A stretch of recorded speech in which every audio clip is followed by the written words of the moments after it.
bertemu lagi di pelajaran yang keempat di semester ini. Tapi sebelumnya kita akan berdoa terlebih dahulu ya, sebelum kita memulai pelajaran kita. Mari kita berdoa. Bapak, terima kasih Engkau memberikan kesempatan bagi kami untuk kembali belajar bersama-sama. Walaupun masih di tempat masing-masing, kami tetap memohon Tuhan Engkau yang memimpin, sehingga apa yang kami pelajari menjadikan kami dari hari ke hari semakin dekat dengan Tuhan. Di dalam nama Yesus kami mengucap syukur dan berdoa. Amin. Di pertemuan kali ini kita mau belajar bersama-sama tentang pentingnya membaca. Anak-anak, salah satu hobi yang harus dikembangkan itu adalah membaca.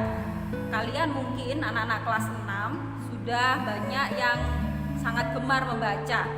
Baik mungkin membaca komik atau membaca majalah atau membaca cerita-cerita yang lainnya. Dengan membaca itu akan membuat kita mempunyai banyak pengetahuan. Karena ada satu istilah yang mengatakan bahwa buku itu adalah jendela dunia. Sehingga dengan membaca kita akan bisa mengetahui banyak hal dari apa yang dituliskan oleh para ahli, oleh para tokoh-tokoh di masing-masing buku yang kita baca. Tetapi ada banyak anak rupanya sekarang ini tidak menyenangi yang namanya membaca, karena ada hal lain yang lebih menarik mungkin dibandingkan dengan membaca. Hal-hal yang menarik lainnya itu mungkin kalian lebih tertarik dengan gadget kalian yang isinya adalah permainan-permainan yang lebih menantang dibandingkan dengan hanya sekedar membaca. Anak-anak, mari bersama-sama kita belajar hari ini pentingnya membaca, bukan hanya membacakan hal-hal yang umum yang seringkali kita lakukan dalam kegiatan kita hari lepas hari. Ada satu hal yang penting yang tidak boleh kita tinggalkan, yaitu membaca Alkitab atau membaca firman Tuhan. Karena di dalam Alkitab itu kita bisa melihat, kita bisa mendengar akan pesan Allah melalui tulisan-tulisan yang disampaikan oleh penulis di dalam Alkitab kita. Anak-anak, di dalam Alkitab kita juga mengetahui akan kehendak Allah. Sehingga ketika kita tidak membaca Alkitab, kita tidak mengerti akan maksud dan rencana Tuhan dalam kehidupan kita. Dengan kita membaca Alkitab itu juga kita rela dituntun oleh Tuhan ke jalan yang benar. Keputusan-keputusan kita setiap harinya menuntut kita untuk kita tetap melibatkan Tuhan dalam segala sesuatu yang kita kerjakan. Dengan membaca Alkitab kita juga mengenal akan karya Tuhan yang luar biasa dalam kehidupan manusia dan juga dalam kehidupan dunia dan segala isinya ini. Dan dengan membaca Alkitab kita juga mengalami pertumbuhan iman kita dengan baik dari hari ke hari. Nah, ada satu kisah yang bisa menjadikan pelajaran bagi kita di Kisah Para Rasul pasal yang ke-8 ayat yang ke-26 sampai yang ke-40. Anak-anak nanti bisa baca di bagian ini. Di situ menceritakan tentang sida-sida atau pejabat istana dari Ethiopia yang berjalan dari ibadah di Yerusalem. Dan pada waktu itu dia hendak pulang ke negerinya. Dia rindu untuk membaca firman Tuhan. Membaca kitab Yesaya itu yang dilakukan oleh sida-sida ini, di mana kitab itu berisi tentang nubuatan tentang Mesias, yaitu Yesus anak Allah yang hadir ke dalam dunia. Dan yang dibaca oleh sida-sida itu di sana menjelaskan bahwa anak Allah itu menanggung penderitaan dosa manusia dan kemudian manusia diselamatkan. Nah, yang dibaca oleh sida-sida ini rupanya dia tidak paham apa maksud dari kitab Yesaya ini. Kemudian dalam perjalanan ada malaikat yang berbicara kepada Filipus untuk menghampiri sida-sida ini dan mengutus Filipus supaya dia berbicara kepada sida-sida ini.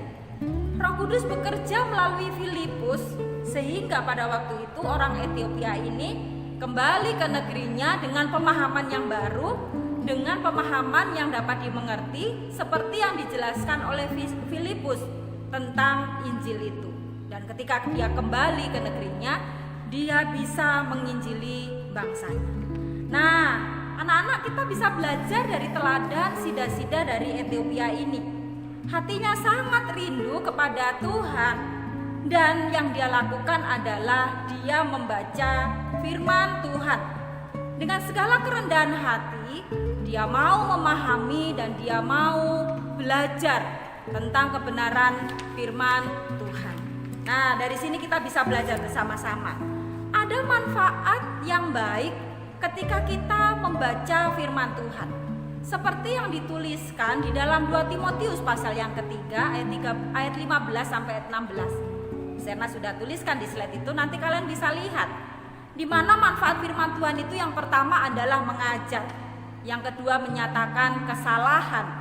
Yang ketiga memperbaiki kelakuan, dan kemudian mendidik orang dalam kebenaran.